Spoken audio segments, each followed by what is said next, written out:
Good morning twelfth class. बच्चों हम लोग चैप्टर 18 कर रहे हैं। चैप्टर का नाम है diet during diarrhoea and fever. बच्चों इसके आप लोग पिछले 2 क्लासेस में इसके बारे में पढ़ चुके हैं कि दस्त और ज्वर में क्या आहार होना चाहिए। बच्चों डायरिया मीन्स दस्त को हम लोग पिछली क्लास में हम लोग क्लियर कर चुके हैं। आज की क्लास में हम लोग पढ़ेंगे फीवर या ज्वर।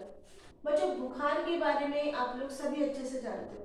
बुखार एक सामान्य सा रोग है जो हमारे को अक्सर हो जाता है, कभी ना कभी सभी को हुआ है ये फीवर। तो फीवर में क्या होता है बच्चों की शरीर का जो तापक्रम है, हमारा जो बॉडी का टेम्परेचर है वो सामान्य से अधिक हो जाता है। मतलब जो नॉर्मल रहता है, नॉर्मल होता है हमारा 98.4 डिग्री फ़ारेनहाइट जो होता है, उससे थोड़ा बढ़ जाता है या ज़्यादा बढ़ जाता है, वो हम लोग थर्मामीटर में देख लेते हैं। तो 98.4 डिग्री फ़ारेनहाइट से जब बॉडी का टेम्परेचर बढ़ जाता है तो इस कंडीशन को हम लोग कहते हैं बुखार आना या फीवर हो जाना। बच्चों बुखार कितने दिनों तक रहता है, कितना रहता है, मतलब जब हम उसको मेजर करते हैं कि वो 100 है, 102 है, कितना है, तो कितने दिन रहता है, मतलब अवधि टाइम के अकॉर्डिंग, और कितना रहता है, ठीक है। तो उसके आधार पर हम लोग फीवर को 3 भाग में बांटते हैं। बच्चों ये क्वेश्चन अक्सर आता है बोर्ड में कि अवधि के आधार पर बुखार को या ज्वर को कितने भागों में बांटा जा सकता है। तो इसका आंसर है कि अवधि के आधार पर, मतलब टाइम के अकॉर्डिंग हम फीवर को 3 भागों में बांट सकते हैं। पहला है बच्चों वो है अल्पकालीन ज्वर, ठीक है। अल्पकालीन ज्वर जो होता है मतलब शॉर्ट टाइम, उसमें क्या होता है कि बच्चों ये जो बुखार आता है इसकी तीव्रता बहुत अधिक होती है, मतलब इसमें टेम्परेचर हमारा बहुत ज़्यादा हाई हो जाता है, लेकिन ये बुखार ज़्यादा दिनों तक नहीं रहता। मतलब कि अगर ये बुखार होता है तो हमारा 2 से 3 दिन में बुखार ठीक हो जाता है, और इसके कारण ही हम इसको अल्पकालीन बुखार कहते हैं, ज्वर कहते हैं। बच्चों ये बुखार होता है हमारे, जैसे कि इस समय सर्दी जुकाम, ठीक है, ठंड लगकर जब सर्दी जुकाम हो जाता है तो कोल्ड एंड कफ में हो जाता है। और चिकन पॉक्स जो माता निकलना जिसे कहते हैं, उस समय जो फीवर रहता है। और इसके साथ साथ जो टाइफाइड है, टाइफाइड का तो फिर बड़ा हो जाता है, लेकिन जब टाइफाइड के कारण जो फीवर आता है स्टार्टिंग में, उसको भी हम लोग अल्पकालीन ज्वर में रखते हैं। सेकंड है बच्चों वो है दीर्घकालीन ज्वर। दीर्घकालीन ज्वर जैसे कि बच्चों नाम से हमारे को पता पड़ रहा है, वो बुखार जो लंबे समय तक चले, लेकिन बच्चों इसमें टेम्परेचर बॉडी का ज़्यादा नहीं हो पाता, इसमें बुखार की जो तीव्रता है वो ज़्यादा नहीं होती, लेकिन बुखार काफ़ी लंबा चलता है, हमेशा बॉडी का टेम्परेचर थोड़ा हमको ज़्यादा ही दिखता है। तो इस बुखार का एग्जाम्पल है हमारा कि जैसे तपेदिक को हम लोग कहते हैं टीबी, ठीक है, तपेदिक या इसका क्षेमा रोग कहते हैं। बच्चों इसमें क्या होता है, टीबी का पहचान ये है कि अगर बॉडी टेम्परेचर थोड़ा नॉर्मल से ज़्यादा है, हमेशा बुखार रहता है, तो एक टीबी की निशानी हो सकती है। थर्ड है बच्चों वो है मध्यकालीन ज्वर, ठीक है। मध्यकालीन ज्वर का मीन्स होता है कि इसमें जो बॉडी टेम्परेचर होता है, ठीक है, वो फ्लक्चुएट होता है, कम ज़्यादा होता रहता है, और ये ना तो थोड़े समय के लिए होता है और ना ही बहुत लंबा चलता है, तो इसका टाइम पीरियड बीच का ही होता है। तो इसमें जैसे कि मलेरिया का जो बुखार होता है, मलेरिया मध्यकालीन ज्वर का एक एग्जाम्पल है। अब बच्चों अगर हमारे ज्वर हो चुका है तो उसमें क्या शारीरिक और जैव रासायनिक, ठीक है, बायोकेमिकल, और बॉडी के अंदर क्या क्या चेंजेस होते हैं, परिवर्तन होते हैं। एक्चुअली में ज्वर जो होता है बच्चों, जब हमारी बॉडी को फीवर आता है तो हमारी बॉडी, जैसे अभी हमारा बॉडी का टेम्परेचर नॉर्मल है, इस नॉर्मल टेम्परेचर को बनाए रखने के लिए हमारी बॉडी रेगुलर कुछ ना कुछ अंदर काम करती रहती है, जिससे एनर्जी हमारी निकलती है, वो एनर्जी हमारी बॉडी को गर्म रखती है। वही एनर्जी हमारे लिए हमारे कई जगह स्टोर हो जाती है। जब हम लोग देखते हैं जैसे हमारी त्वचा के नीचे कई जगह हमारे बच्चों वसीय तंतु, फैटी जो फाइबर्स होते हैं, ग्लाइकोजन का मतलब ये होता है कि जो खाना आप खाते हो, जो रोटी आप खाते हो, वो जितना बॉडी को एनर्जी के लिए चाहिए वो उसमें से निकाल देता है, और जो बच जाती है, जो ऊर्जा बच जाती है वो शरीर संग्रहित कर लेता है, स्टोर कर लेता है, ताकि जिस दिन कभी आप खाना नहीं खाते हो या बीमार पड़ जाओ, ऐसी कंडीशन में आपकी बॉडी को काम करने के लिए दे सके। तो इन सब का लॉस होने लगता है, मतलब ग्लाइकोजन या ग्लूकोज का बहुत ज़्यादा हानि होती है।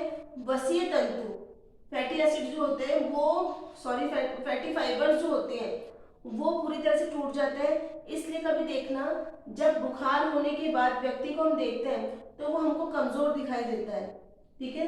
और इसमें क्या होता है कि जितने भी हमारी बॉडी के अंदर स्टोरेज होते हैं, क्योंकि इस समय जो बॉडी का टेम्परेचर होता है नॉर्मल से बहुत ज़्यादा हो जाता है, तो ये बॉडी टेम्परेचर लाती कहाँ से है, तो ये जितने भी स्टोरेज होते हैं बॉडी के अंदर, जितने भी ऊर्जा संग्रहित होती है वो जल करके शरीर से बाहर निकलती है, उससे हमारा तापमान बढ़ता चला जाता है। अब बच्चों इसमें क्या होता है कि जब प्रोटीन भी शरीर से निकलने लगता है, प्रोटीन को डाइजेस्ट करने के लिए, उसका उपापचय करने के लिए हमारे जो गुर्दे मीन्स होते हैं बच्चों किडनी, वृक्क, इनको ज्यादा काम करना पड़ता है, क्योंकि हमारे यूरिन में, मूत्र में यूरिया आने लगता है, ठीक है। तो इस कारण से हमारी किडनी को उस समय ज्यादा काम करना पड़ता है। और इसमें क्या होता है बच्चों कि बार बार पसीना आता है या अधिक पसीना आता है तो भी हमारे शरीर से आवश्यक लवण जो होते हैं, जैसे सोडियम हुआ, जल हुआ, सोडियम क्लोराइड, पोटेशियम, ये सब हमारे शरीर से निष्कासित हो जाता है, निकल जाते हैं, जिसके कारण हमारे शरीर में कमजोरी आ जाती है और हम लोग बिल्कुल बेजान से हो जाते हैं, कमजोर हो जाते हैं, क्योंकि हमारी बॉडी से मिनरल्स जा चुके हैं। तो इस कंडीशन में जो लंग्स होते हैं, जो फेफड़े होते हैं, वो भी ज्यादा काम करते हैं, क्योंकि बुखार में सांसें तेजी से चलने लगती है, ठीक है। तो इन्फेक्शन भी हो सकता है लंग्स के अंदर और फेफड़ों को ज्यादा काम करना पड़ता है, क्योंकि हमारी सांसें तेज हो जाती है। इसके साथ साथ जो हमारा डाइजेशन सिस्टम है, पाचन तंत्र है, वो भी कम काम करने लग जाता है, जिसके कारण भूख ही नहीं लगती। मतलब बॉडी लॉस हमारा रेगुलर हो रहा है, लेकिन हमारा जो खाने का जो काम है वो पूरी तरह से बंद हो जाता है, क्योंकि भूख नहीं लगती, मुंह का स्वाद बदल जाता है। बच्चों इसमें फिर क्या होता है कि अगर भोजन को हम देखते हैं उस समय तो हमारा जी घबराता है, मतलब हम लोगों को वॉमिटिंग की इच्छा होती है। इसके बाद में बुखार की अवस्था में पौष्टिक तत्वों की आवश्यकता लंबी हो जाती है। यदि लंबे समय तक रोगी खाना नहीं खाता है तो वो कुपोषण मतलब मेल न्यूट्रिशन का शिकार हो जाता है, जिसके कारण उसके आहार में हमें तुरंत कुछ ना कुछ सुधार करना पड़ता है। बच्चों अगर कोई कुपोषित हो रहा है, मेल नरिश्ड हो रहा है, तो नेचुरली उसकी कुछ हमको ऐसी डाइट देनी पड़ेगी ताकि उसको एनर्जी वापस मिल सके। तो हमको आहार में परिवर्तन करना चाहिए। यदि बुखार की स्थिति में आवश्यक पोषक तत्व शरीर को नहीं मिल पा रहे हैं, कमजोरी बढ़ जाती है, इसके कारण रोग प्रतिरोधक क्षमता, मतलब हमारी जो बॉडी की इम्यूनिटी सिस्टम है वो भी बहुत ज्यादा कम हो जाता है। बच्चों इम्यूनिटी कम हो जाएगी तो इसका मतलब है कि आपको दूसरे तरह के रोग भी आकर के लग सकते हैं, मतलब ये संक्रामक बीमारी हो जाती है।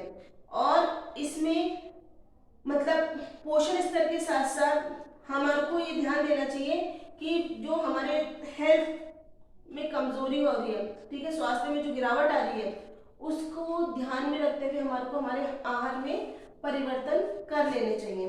अब वो परिवर्तन क्या है बच्चों, वो है आहारी उपचार। इसमें क्या होता है बच्चों कि हमारे मतलब फीवर कितने लंबा वाला है, कौन सी क्वालिटी का है, हम लोगों ने 3 टाइप्स पढ़े, कौन से टाइप्स का है उसके अकॉर्डिंग हमारे को हमारे खाने की व्यवस्था करनी चाहिए। बच्चों ऊर्जा की मांग नेचुरली बढ़ जाती है, इस समय हमारे को हल्का भोजन लेकिन उच्च कैलोरी युक्त, मतलब हाई कैलोरी वाला हमारे को भोजन देना चाहिए, और उसमें तेल मसाला या चिकनाई बहुत कम रखनी चाहिए। साथ ही साथ हमारे को ये ध्यान रखना चाहिए कि प्रोटीन की बहुत ज़्यादा कमी हुई है।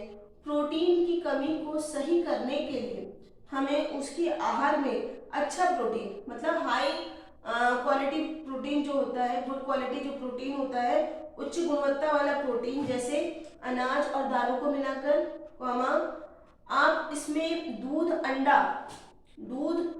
अंडा ये सब हम दे सकते हैं। और साथ ही साथ हमारे को दालों का उपयोग अच्छे से अच्छा करना चाहिए। इसके बाद हमें एनर्जी देने के लिए ग्लूकोज वाले जिनसे हमको ग्लूकोज मिलती है, मतलब मीठे अनाज हुआ, मीठा फल हुआ, मीठी मिठाई, जो भी आप उसको ज़्यादा से ज़्यादा देना चाहिए ताकि उसके शरीर में वापस ग्लूकोज इकट्ठा हो सके।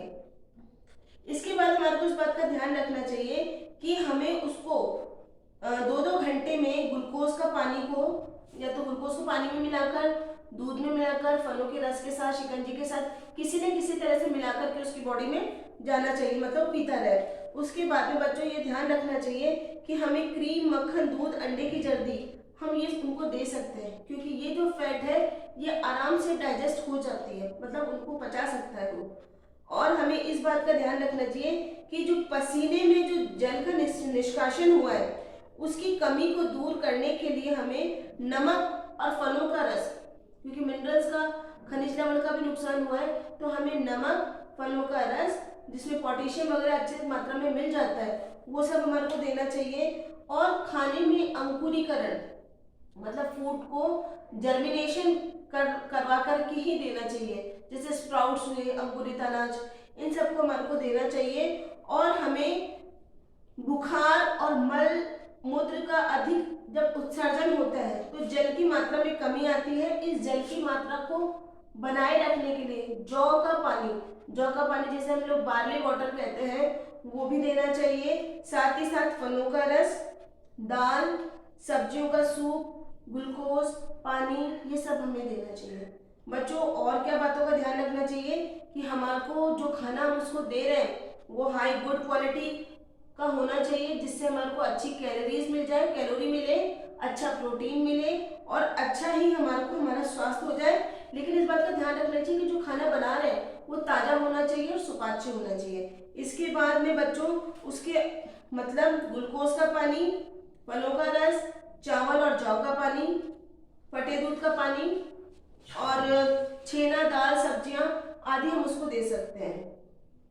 लेकिन इस बात का ध्यान रखना चाहिए मुंह का स्वाद खराब है तो उसको हमें, जो रोगी को पसंद है उसका भी हमारे को ध्यान रखना चाहिए। और हमें टाइम पर उसका बॉडी टेम्परेचर लेता रहना चाहिए ताकि हमें पता रहे कि इस समय बॉडी टेम्परेचर उसका क्या चल रहा है। इसके बाद में हमारे को ध्यान रखना चाहिए कि हम उसे दलिया, खिचड़ी, उपमा, सूजी की पतली खीर, रोटी, लौकी की सब्जी, तुरई की सब्जी, ये सब भी हम उसको दे सकते हैं।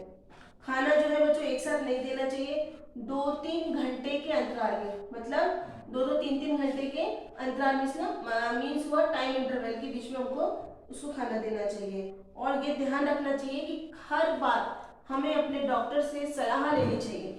जो भी आप उसको रिकॉर्ड बना रहे हैं कि उसके कितने समय पर कौन सा कितना फीवर था, क्या क्या खाने को दिया, ये सब का रिकॉर्ड डॉक्टर को जरूर बताते रहना चाहिए। तो हमारा ये चैप्टर यहाँ खत्म हो रहा है और इसके क्वेश्चन आंसर्स आप लोग कर लीजिएगा कॉपी में, और कोई प्रॉब्लम है तो आप लोग मुझसे पूछ सकते हैं। Thank you.